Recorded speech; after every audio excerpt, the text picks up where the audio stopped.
This is Canada's Cast and Blast podcast, dedicated to anglers and hunters. For amazing tips and demonstrations that you've heard about right on this podcast, visit castandblastcanada.com. And now let's join the boys deep in the woods lakeside. We'll find Roger Tuminieri and Brian Glassy.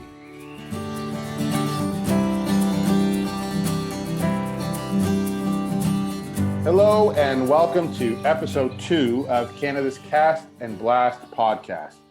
I'm Roger Tuminieri, your co-host, and I'd like to introduce you to our host, Brian Glassy. Hey, Brian, how you doing today? I'm doing well, thanks, Raj. Welcome, everybody. Thanks for tuning in and listening. We really appreciate you tuning in and listening to our podcast. Today, we're going to talk a little bit about trout. Last podcast, we focused a lot on turkey and a little bit on trout. Today, we're going to reverse the order and talk mostly about trout because trout season just opened. Now is a great opportunity, Brian, to give a shout out to our sponsor. You bet. As always, our great sponsor, great Canadian company, Lucky Bug Lures. We're going to talk a little bit about how you can use their lures in the 3 scenarios I'm going to talk about today, and we appreciate their support. You can check them out at luckybuglures.com. Fantastic. All right, so we're talking trout. What do we need to know about trout, Brian? So there's 3 different scenarios that I wanted to discuss this morning. We talked a little bit about the Great Lakes tributaries last time, and that's one of the scenarios that we might be able to access if you wanted to go trout fishing right now. So around Lake Ontario, Lake Erie, Lake Huron, Georgian Bay, we've got a whole bunch of rivers. Any of the rivers that flow into any of the Great Lakes will get a run of trout. Right now, it's happening. We're going to talk a little bit about that. The second scenario would be inland lakes, and that's one of my favorite ways to fish for trout. In the inland lakes, we're going to be focusing more on lake trout and brook trout.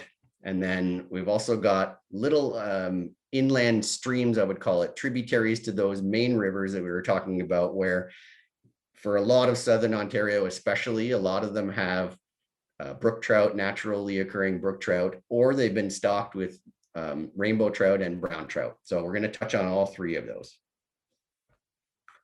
So let's start with the main tributaries and how we fish them. And before we get going, I just wanted to make a couple of other notes. The first one, and I'm going to try to remind everybody, all of our listeners of this every podcast. But the first one is, when you're fishing and hunting, I think you're going to be much further ahead if you focus on the process of doing the sport rather than focusing on the outcome. You know, I go out and most of the time I catch some fish, but there's times when I don't, and that's okay. It's not a failure because I didn't land a fish that day, right? There's still opportunities to learn. There's still opportunities to be present. And especially in this time where we've all been locked down with COVID and everything like that, in my opinion, it's really important to be appreciative and present in nature. You know, we've all been locked in our houses. And one of the main reasons that so many people are doing this sport now and getting into it now is because they get to be outside. So let's try to focus on that. Try to see the beauty around you. There's something about being beside a river. It's almost like looking into a fire. It's, you know, there's a Zen quality to it where I can just stand in the river. And even if I'm not catching anything, I'm enjoying myself. So I would encourage our listeners to take that same opinion. The other one that I wanted to touch on is the devil's in the details. So if you want to be a better angler or a better hunter, there's not one big thing that you need to be doing differently. The really good anglers and hunters that I know, the reason that they're good is because they pay attention to every single detail down to the tiniest little detail. And so that's my goal for this podcast, is to try to give you a whole bunch of those things where, you know, you're not going to make one big change and start hammering fish. It's going to be a little change here, little change here, little change here, little change here, and then suddenly you're starting to have some success. So that's my goal with this podcast, is to help you to find those little details. So let's start with the river, the big rivers that we're going to be fishing for the larger fish. And that's what I would say is those Great Lakes tributaries. If you want to catch a big trout, that's your best option. So there's a couple of ways that you can fish those. As we discussed in the last podcast, you can start to cast for them right at the mouth of all of those rivers or into the first little section. So I grew up in Mississauga. I fished the Credit River all the time. Down at Port Credit, you can cast spoons, you can fish with roe on bottom, you can even fish with worms and catch trout right now. But the main way that people are fishing those rivers is a little farther upstream. There's a couple of different ways that people fish them, but the most popular would be the guy that I call Johnny Long Rod. Okay, so here's the setup. If you're really serious about it, you're going to be using a 12 to 15 foot long rod, which for most anglers feels enormous. It's a very soft rod, and you're using very light line because trout can see very well. The setup is generally with a float, and then underneath the float, you've got shot, split shot all the way down to about 18 inches above a hook, and then a hook with a number of different baits. Now, if you're not understanding what I'm talking about, I would encourage you to check out our YouTube channel, because I'm going to post a couple of other videos based on this podcast that will outline what that looks like. So we're going to be posting a video that will show you the exact setup for each of these three scenarios that I'm going to talk about. The main, most popular baits that people are running underneath a float are flies, roe, and what's called a bead. So beads have become very popular in the last little while. It's basically a plastic imitation of a single egg with a hook underneath it. What you're trying to do is find the areas where the fish are holding. So the other thing I'm going to post on the YouTube channel is a little primer on how to read a river and how to read the water. But generally what you're looking at is shallow sections of a river would be termed the riffle section. So these are areas where there's a considerable amount of current going over a shallow area. This would be looking like rough water when you're looking at the river. So there are sections where the river would be, 2 feet or less, and lots of current. Generally, fish are not holding in those areas, although there are times when they do. Midday peak sunlight hours, often the fish will move up into the river riffle sections.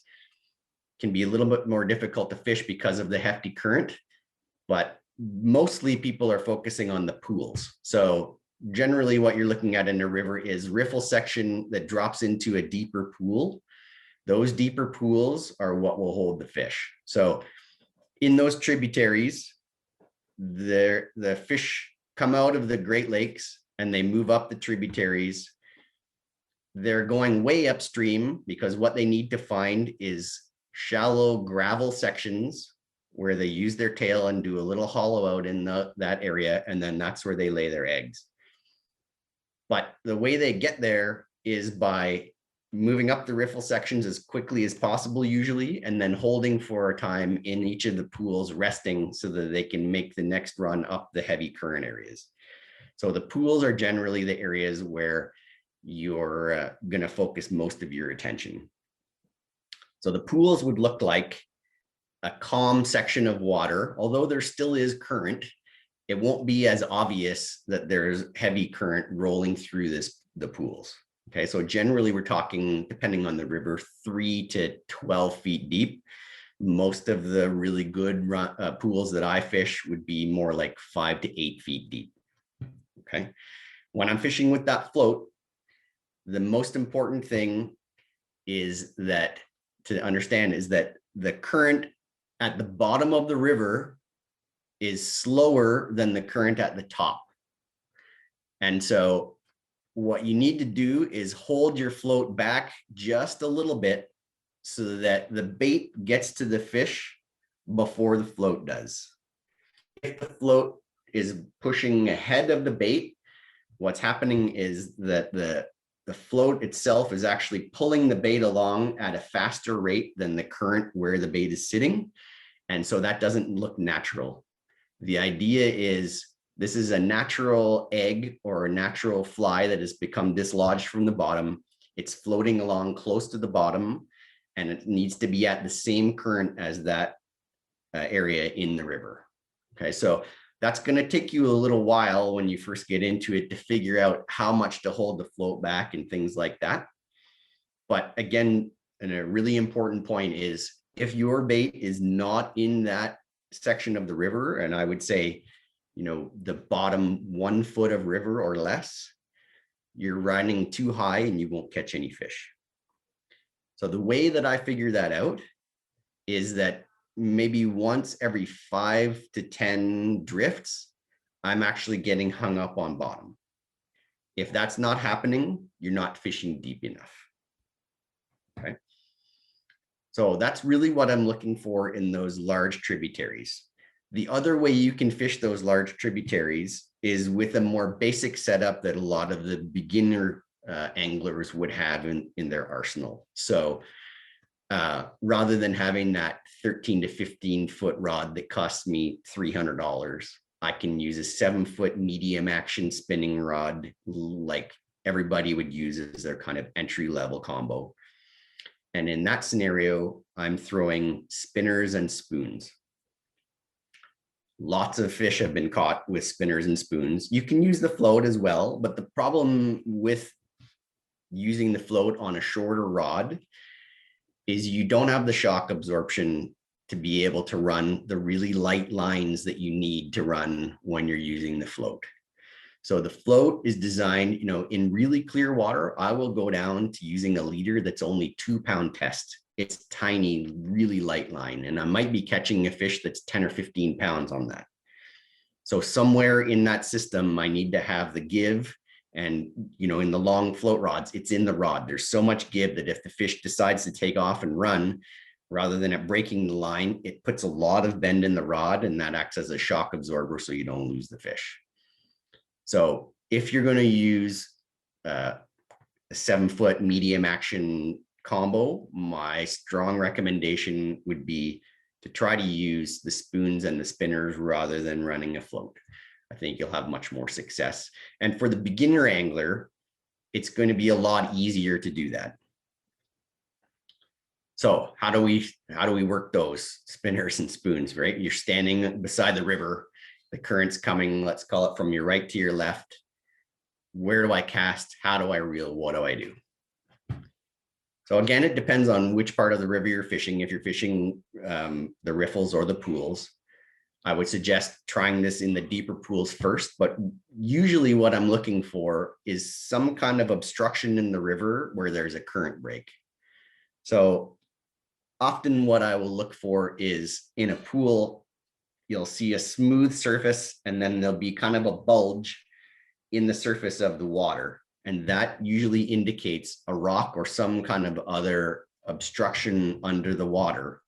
And the way the fish use that is they tuck in behind that obstruction because it breaks the current for them and it requires much less energy for them to sit there. They face up into the current, and as things go by them in the current, they might dart out and grab that bait or that piece of food item and tuck back in behind the obstruction. So those are really good places to try to find fish. The other really good place is in what's called a current seam. And when I post the video to the YouTube channel, I'm going to point out what I mean by a current seam. But generally what you're looking for is in any current section, there's kind of some main areas where the main amount of current is running. And then beside it is slack water. Usually the fish are not in one or the other, but right on the edge of that, where they can stay close to the main current to find those food items coming downstream, but not have to expend a ton of energy in order to do it. So obstructions and current seams are perfect areas to try to find. When I'm casting, You can try casting upstream. If you've got any serious amount of current, you're going to really struggle to keep up with the lure and get the lure moving as it's coming downstream towards you. So in a deeper pool, I might cast upstream, let the spoon flutter down, give it a big pop, let it flutter down, give it a big pop, and work it downstream that way. But that's generally the only time I'm casting up current. Usually what I'm trying to do is get kind of ahead of whatever obstruction or current seam I'm going to fish, cast across the river 90 degrees, and let the lure swing down with the current and kind of work in front of those current breaks. So I talked about that in the last podcast with those lucky bug bingo bugs. That's an awesome way that I use those. I cast it across stream, kind of let it come down, and the lure just kind of, I hold it so that it's not really moving other than with the current in sections where I think there might be fish holding. Cast 45 degrees across, let it swing down to maybe 30 degrees, let it hang there, let it swing a little farther, let it hang there. And usually the hit comes when it's hanging in a fish's face. Okay. Any questions on big river stuff? No, that makes perfect sense. Actually,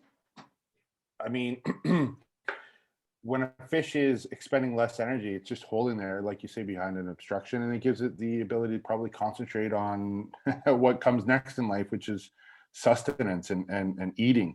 So no, that's something I did not know, but it does make sense. And I think hopefully our viewers will find some value in understanding that as well.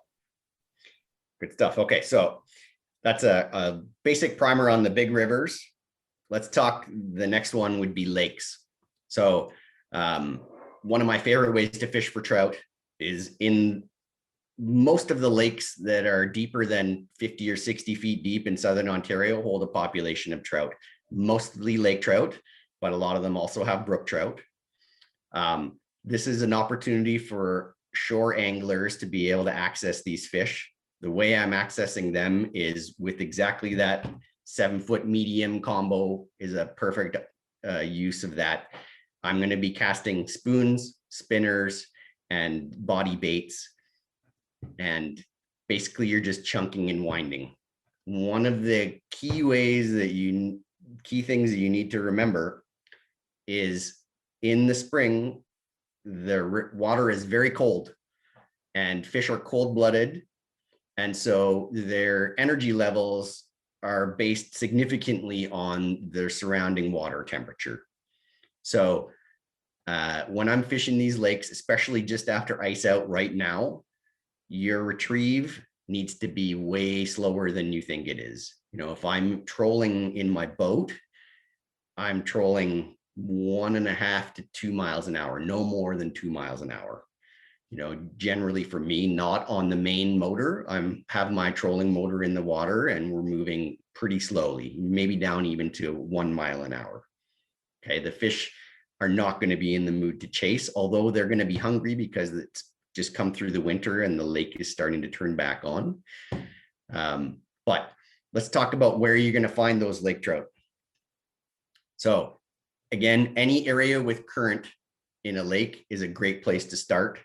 If you can also mix in mixed boulders and rock rubble into the current, that's a fantastic place to go. So what I'm looking for is inflowing rivers and streams. I'm looking for rock rubble. And if I'm in the boat, I'm trolling along rocky shorelines, but maybe out farther than I would in the summer for bass and walleye. So fish seem to relate to structure, but they don't necessarily sit right in the structure. So I'm looking for areas where there's quick access to deep water. I've got rock rubble, and there's somewhere between the two. So maybe 100 to 200 yards offshore, depending on where I'm fishing. Again, if you're a shore angler, you can absolutely get at those areas with a heavy spoon and a long cast, especially if you're using braided fishing line. I think you're going to be in good shape. Some people think that lake trout don't fight. I would argue vehemently against that. you think that you are either you're using way too heavy of a setup or you haven't caught a decent fish yet. So love the lake trout, and they're good eating too if you catch one that's a little smaller. So that's how I kind of tackle lakes, very basic and quick, down and dirty. But with the Lucky Bug, they've got a new lure out this year, and they've got a couple of lures that I would use for that scenario. So in the trolling, they've got the Lucky Plug. That's a great little option when I'm trolling. Difficult to cast that lure, but it's got a really erratic side-to-side action. Those Lucky Plugs have been producing really well for me. They've got a Fusion Extreme, which is a similar, it's kind of a cross between their Lucky Plug and the like a crankbait. So another good option. That one would be more castable than the plug. And then the new one for this year is called the F-Bomb. So kind of the original version of this lure would be a floating Rapala. Nothing against Rapala. I use their lures and I like them. I'm excited about this new F-Bomb. It's a similar style of lure, slightly different action. But the thing I really like about them is that they've got some really unique colors. So, I feel like fish see a lot of lures. And if you can use something they haven't seen before or a color they haven't seen before, even if the action is just slightly different, fish have a lateral line and they can feel things in the water. So the vibration produced by a lure is very important. And this vibration on this new F-Bomb is a little different than the Rapala and the other competitors. And I think you'll do really well with them. I'm really excited to use this lure this year. That's awesome, Bri. Now, you mentioned earlier fishing shores for bass and walleye. I think we've got a new season coming up in the next little bit, right? Walleye and pike. That's right. So walleye and pike, depending on where you are in the province, either open the third weekend in May or the fourth weekend in May. Where I fish, generally, it's the May 2-4 long weekend. I'm really excited for those seasons, and we're going to be talking about those in the next podcast. Okay. The last one on trout that we need to touch on quickly is the small inland streams. And I'm going to try to post another video on our YouTube channel, because I'm going to get out this coming week to try and tromp through a few little streams. You'd be amazed at how tiny of a stream will hold wild trout, especially brook trout. My setup for that is a much smaller combo, 5.5 foot ultralight, running really light line, 4 to 8 pound test, using small spoons and spinners and jigs. It's one of my favorite ways to fish, because again, you can walk 50 yards off of a main road and feel like you're in the middle of nowhere and generally not see anybody else. So this is another really good one. Check YouTube channel for better content on that one, and I'll go over everything in that video. Awesome, man. Yeah, I love that you're uploading videos to the YouTube channel. So folks who are listening to this, I'm sure have probably come through the YouTube channel, possibly through Spotify or Google.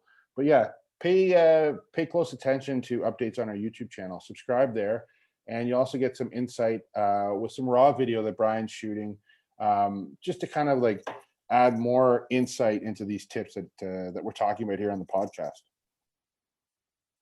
Exactly.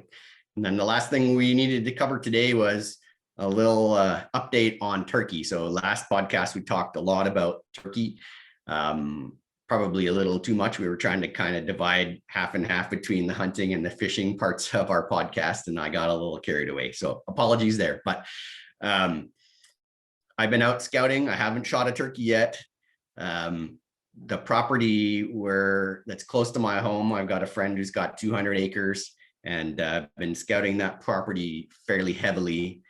Unfortunately, I also discovered that there's some trails that have been cut through his property that he allows general public to use. And I went for a bike ride and rode through the property last Saturday, and it's no wonder there's no turkeys, because it was busy. So, turkeys don't like a lot of movement. They don't like a lot of people encroaching into their areas. So I'm going to need to come up with plan B.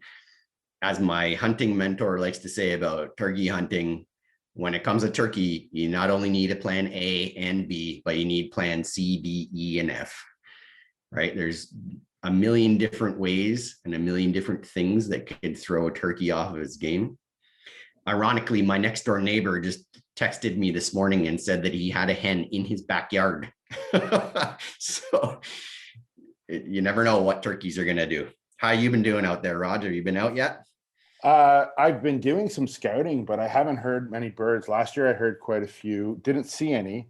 But the weather here has not been ideal, or so I would suspect, for turkeys. It's been quite cold and raining, but I'm not giving up, that's for sure. Actually going to try with my bow this year, which is unlike last year. But just with having the horses on the property, my wife is not a huge fan of me making loud noises with a shotgun to spook the horses. So we're going to try bow hunting for turkey. So I'll keep you guys posted on that. Nice. Yeah, it's the turkeys can be quite confounding for sure. But that's part of the challenge, right? And like I said at the beginning, you got to focus on the process and not on the outcome. If you're not enjoying all of the background stuff that comes with doing the scouting and just being out in nature, it's probably not the sport for you, right? It's not about the outcome. It's about trying to make sure you're enjoying everything while you're doing it. I've been talking with a couple of pro staffers, and I'm hopeful that I can get a guest onto our podcast in the next few weeks to talk about the intricacies of calling for turkeys and how a beginner might be able to get into it. There's, a bunch of different ways you can call turkeys, and it's very nuanced when you get into it, but I'm hoping that we can demystify the calling part of it, because I think that's our next step. Last podcast, we talked about where you're going to find turkeys, what I'm looking for, staying covered in camo, all of that kind of good stuff. I think our next step is to discuss, okay, I've scouted out a place where I found some turkeys. I know where I need to go. Now, what do I need to do to get them tight enough to be able to take a shot? So working on that. Stay tuned. Yes, definitely stay tuned. Oh, well, that was some great insights there, Bri. Thank you so much. Definitely stuff that I'll be trying out this year when we get out fishing. And hopefully our listeners, again, will find some value in that and be able to practice some of those techniques. Again, stay tuned to our YouTube channel for some of Brian's raw video on explaining some of those tips. And really appreciate all of our listeners joining us here on episode 2 of Canada's Cast and Blast podcast, where we demystify the sports of hunting and fishing. Thanks, Brian. Thank you, Raj. Always a great time. And I'd like to second your thanks to our listeners. We really appreciate you listening to the podcast and your support. Please hit that subscribe button and hit that bell for notifications. We'll see you next time. Thanks, folks. This has been Canada's Cast and Blast podcast. Don't forget to subscribe to the podcast wherever you're listening, and if that happens to be on YouTube, hit the notification button so you'll be told every time we post something new. All of the episodes are available at castandblastcanada.com.